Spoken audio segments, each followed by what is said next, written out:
you guys? Welcome back to the channel. It's Chita here, and today we are going to be diving right back into 90 Day Fiancé before the 90 days. If you want to check out my most recent upload with regards to all of these couples, which is basically the first set of episodes I've watched, I'm going to link that in the corner here. You guys seem to really like that video, so I knew I had to come back with an update. I'm going to be doing my makeup while I talk to you guys in this video because I do have some stuff that I want to do afterwards, so I'm just going to be getting ready while we discuss. Let's get right into it. Our first couple is going to be Tiger Lily and Adnan. So in my last video, I think I left off with them trying to prepare for their second wedding, which is basically with all the family members. Now that Tiger Lily is in Jordan, and also it seems as though Tiger Lily has officially met his family because they do have like a dinner before the second wedding or the official wedding. I don't know what to call it. I'm sorry, but y'all can let me know. She met the family.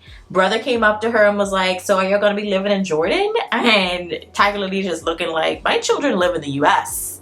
Like, we're going back to the US. Oh, I was supposed to put primer on. Anyways, so basically they're supposed to go back to the US, but he hasn't really told his family that, right? It's hella awkward. However, we move on. So now they're getting ready for the wedding. It looks like everything is going well until they have to change for their second outfit. And unfortunately, they were all in the same room together. And you already know when it comes to men and women, there are rules, okay? So, you know, it's like, okay, well, do I just wait until y'all leave and then I just change then? Tiger Lily has this contraption of a dress that she needs to put on, and obviously she can't do it in front of these men, but it's like, okay, well, why is it taking 10 of y'all to just help Adnan into his suit? So she's sitting there politely waiting with her friend, and now Adnan's getting upset that she's taking so long to get ready, but it's like, you took all this time to get ready yourself. However, they finally managed to get ready, and Tiger Lily comes out with Adnan. Everything seems to be going well. You know, the festivities are definitely on 10. I don't know if Adnan's family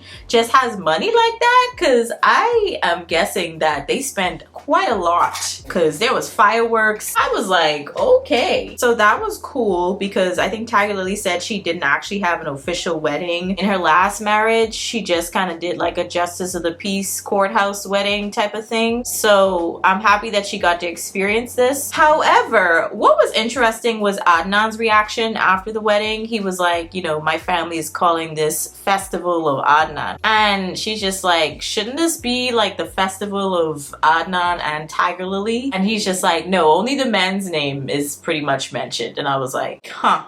That's very interesting considering how Adnan is. Like, he just gives off everything is about me. Even from the very beginning, he was like, I want to always feel like special. And I'm just like, ugh.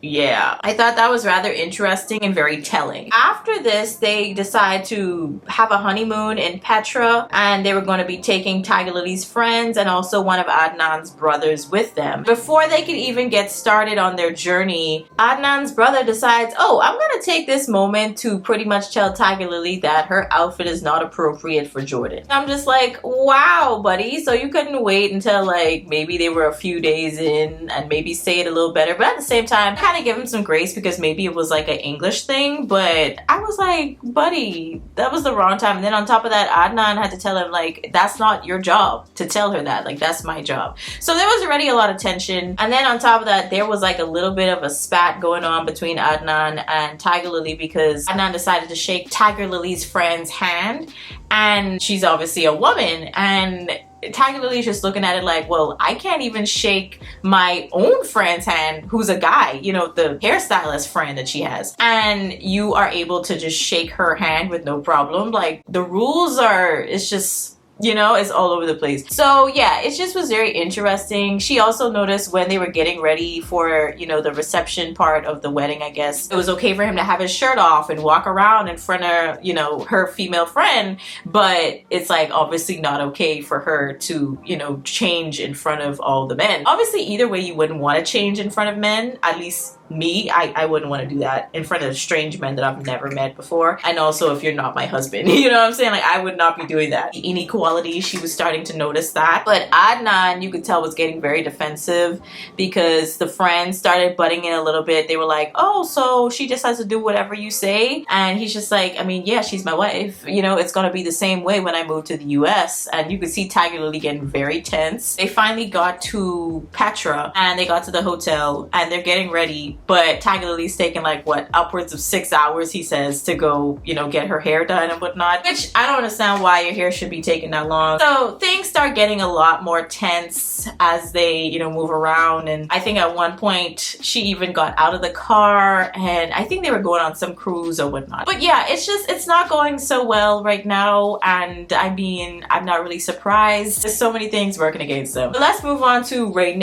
and Chita. So Raine is currently in Nigeria visiting Chita for the first time. And things are not off to a great start. So far, Chita has said that, you know, they're not going to be sleeping in the same room together. Also, Raine had a spat with Chita's sister at the market. The sister wanted to cook some chicken and they got live chickens. So Raine took that personal because, you know, remember, these are her close family members, according to her. So Chita decides to take her to the side, you know, try to calm her down. And in that moment of trying to calm her down, he decides, oh, I'm going to take this particular time specifically to tell her that I'm not going to be having sex until marriage. At all. Not only are you not sleeping in the same room with me, but we're not going to be getting intimate. So I just thought you should know. And Raine is just like, you know, I feel duped, hoodwinked, bamboozled. And I totally understand where she's coming from because I think that's very unfair for him not to have said anything. You guys have been talking for 5 years at this point. Like, that would have been useful information. Now she knows that and she's already, you know, kind of depressed. But at the same time, she's like, you know what? I might as well just accept it. I'm here. We'll just not have sex. But at the same time, I need to make sure we have hugs and kisses going on. Now, she does take him to the doctor, but he did have a little bit of hope that maybe after so many years of not going to the eye doctor, that there might be a little bit of hope for him in terms of any scientific or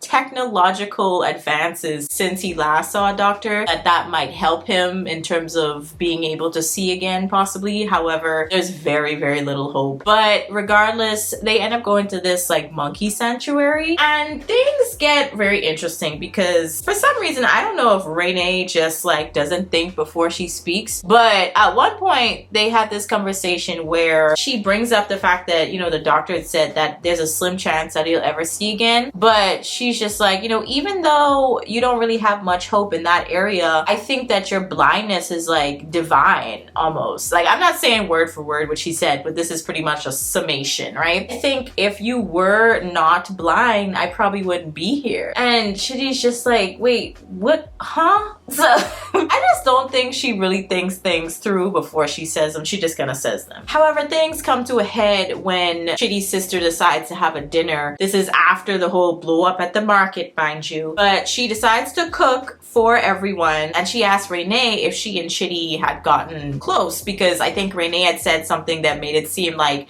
maybe they had gotten intimate, but she knows that her brother is on this celibacy journey. So now Raine feels uncomfortable because obviously you don't want to be asked in front of all the family members on something that's like personal. So I can understand why Raine kind of felt a little weird with that question, but she still went ahead and answered it. What was interesting is how it escalated so quickly because you could see that the sister, she wasn't really feeling Raine after that whole market blow up. And I totally understand that because here you are staying in my house. I give up my bedroom for you. And, you know, that's how you repay me, even though all I've been is nice to you since you landed here. So, you know, you could see that the sister is just not really feeling Raine, and Raine picks up on that and it escalates. She's just like, you know, I feel like you're just really angry all the time, like you're mad. And you could see that the brother-in-law, the husband, is trying really hard to calm everything down. Chitty doesn't even know what to say in that moment. I see in another episode that eventually Raine just ends up packing all her stuff and leaving because she feels like Chitty isn't saying anything to defend her. But at the same time, it's like, what do you want this man to do? What do you want him to say? Renee. You the one coming out of nowhere disrespecting his sister. If anything, I would personally defend my sister. So I just think that Renee is just being really dramatic and ridiculous and seeing things that aren't really there. Even though I do pick up like the energy has shifted since the whole market chicken issue. I feel like Renee was just kind of picking a fight, you know? But anyways, so remember how I was saying in my last video that Lauren is probably one of the weirdest people along with Renee on this season of 90 Day Fiancé before the 90 days. Like, I'm not even kidding now at this point. It's not even a joke. Like, he is a weirdo. And on top of that, he's cheating on Faith and hasn't even said anything yet. And I just feel like she's just getting close to this man and doesn't really know the real him yet. And it's so aggravating because you could tell that she's trying her hardest to keep making excuses for him. So after he gets to the Philippines, they end up meeting, I think it might be one of Faith's family members or really good friends. I'm not sure. I think it's a much like older woman that maybe she sees as like a parental figure. I don't think it's an actual parent of hers. But either way, she brings Lauren to dinner. You know, she meets up with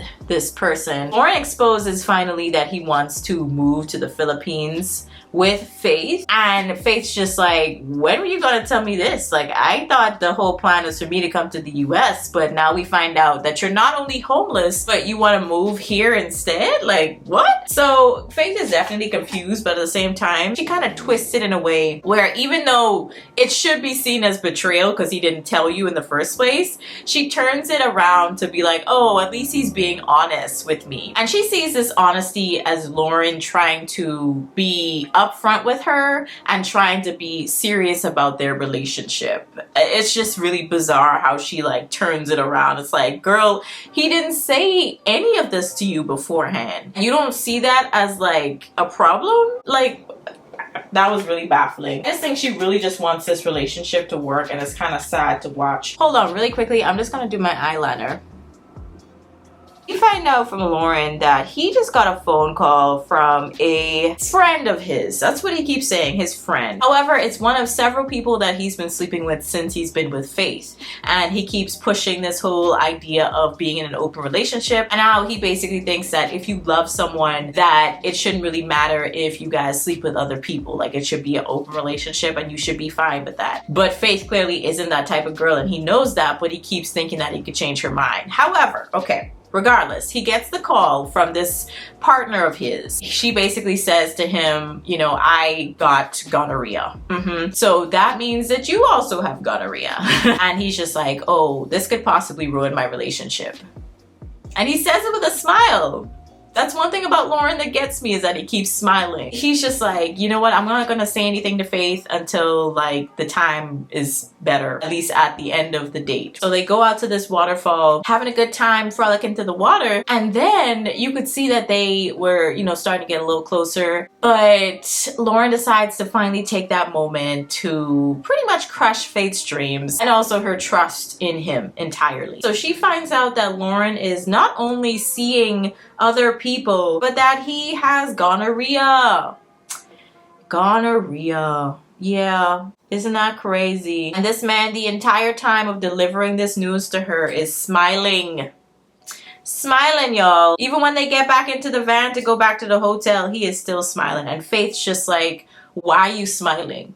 This is not funny. I'm finding out you were not only cheating on me, even though he claims this is like not cheating, but it is, because she was not made privy to that knowledge. Apparently he was telling her like, I'm sleeping with other people, but I guess she thought that it meant actually sleeping and not having sex. So yeah, he didn't really make that clear, to be fair. He should have just said, you know, I am seeing and having sex with other people. Now Faith is just like, you know what? I need some time to be by myself. I need some space to think. She goes to see her friends. They try to tell her that, you know, they'll support her no matter what her decision is if she continues to want to work things out with Lauren. But that is a huge deal? Not only are you like sleeping around, but you're sleeping around unprotected. You're trying to put me in danger as well. Like, what is that? It screams irresponsible and also just a terrible person all around. Like, I think Faith deserves so much better than Lauren. Lauren is a trash person. Like, he tried to make it seem like he was a victim in the beginning, but he is a trash person. So we're gonna move on to our next couple, which is Brian and Ingrid. So Brian has now kind of come clean to Ingrid about quite a few things. I think they're driving to take Ingrid back to her house because she's supposed to be, you know, after the night that she spent with Brian, she was supposed to go back to check on her child. I find it interesting. She did not know that Brian was in his 50s. She thought this man was 45. She also finds out that Brian used to deal drugs. Not only just that, but he used to also take them.